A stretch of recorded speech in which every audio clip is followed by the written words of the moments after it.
ஓம்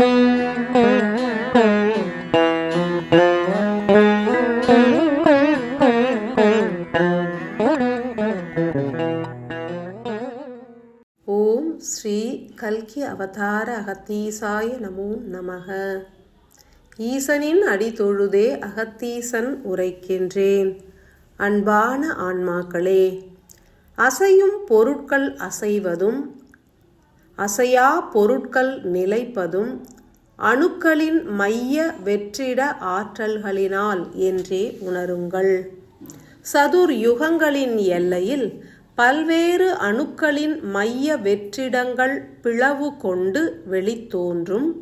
கலியுக எல்லையான இத்தருணத்தில் அத்தகைய செயல்களே நிகழ்கின்றன. மாற்று நிலை கொண்டு சிந்தியுங்கள். எந்த ஒரு பொருளும் ஒரு குறிப்பிட்ட கால அளவிற்கே பணியாற்ற இயலும். மானுட உடல் எனும் கருவியின் இயக்கத்திற்கும் கால அளவுகள் உண்டு. ஆன்ம அணுவிற்கும் கால அளவுகள் உண்டு. குறித்த காலத்திற்கு பின்னர் அணுக்கள் பிளவுற்று உள் மூல மைய ஆற்றல்கள் யாவும் வெற்றிட ஆற்றல்களாகவே வெளித்தோன்றும்.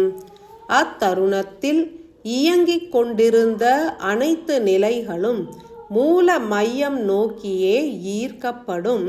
அதுவே யுக மாற்றம் என்றே அழைக்கப்படும். மகா யாகங்கள் நடைபெற்றவுடன் வெற்றிடவாசிகளாய் நிலைத்திட்ட உயரான்மாக்கள் தெய்வங்களாக நிலைத்து சூனிய வெற்றிடங்களிலிருந்து பிளவு கொண்டு வெளித்தோன்றிடுவர். நரசிம்ம அவதாரம் போன்று ஒவ்வொரு தெய்வமும் சூனிய வெற்றிடத்திலிருந்து பிளவு கொண்டு இயங்கிட முன்வருவர்.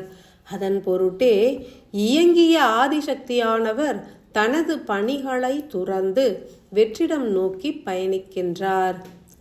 இப்பிரபஞ்சமானது சமநிலையினை அடைய வேண்டுமெனில் இயங்கும் தன்மை இயங்காத நிலைக்கும் இயங்கா தன்மை இயங்கு நிலைக்கும் சரிசமமாக மாற்றமடைய வேண்டும்.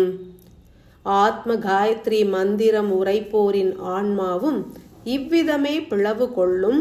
சூன்ய ஆற்றல்கள் வெளித்தோன்றி இயங்கத் துவங்கும்.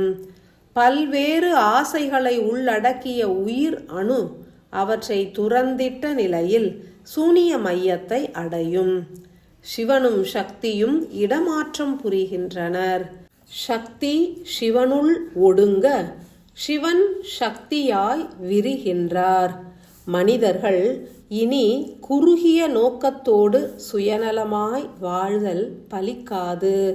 எண்ணங்களில் பெருத்த மாற்றங்கள் உருவாவதனை அனைவரும் உணரலாம். உலகின் அனைத்து உயிர்களும் ஆத்ம காயத்ரி மந்திரம் உரைத்து ஆன்மாவினை விழிப்படைய செய்திடல் வேண்டும் என்ற எண்ணம் ஒன்றே அனைவரையும் மெல்ல மெல்ல ஆட்கொள்ளும். உயிர்கள் சேதமுறுவதற்கு முன்னர், அழிவுகள் வீரியம் அடையும் முன்னர் விழித்தெழுந்து செயலாற்றிடவே எமது பிள்ளைகளை யாம் கோருகின்றோம். மகா யாகங்களில் பங்கேற்று திருஞானம் எனும் ஆதி சக்தியின் நூலின் சாராம்சம் உணர்ந்து சூன்ய சுரபிகளை திறவு கொண்டு சிவமயமாய் உருமாறிடவே வாழ்த்துகின்றேன். பூரண ஆசிகள்.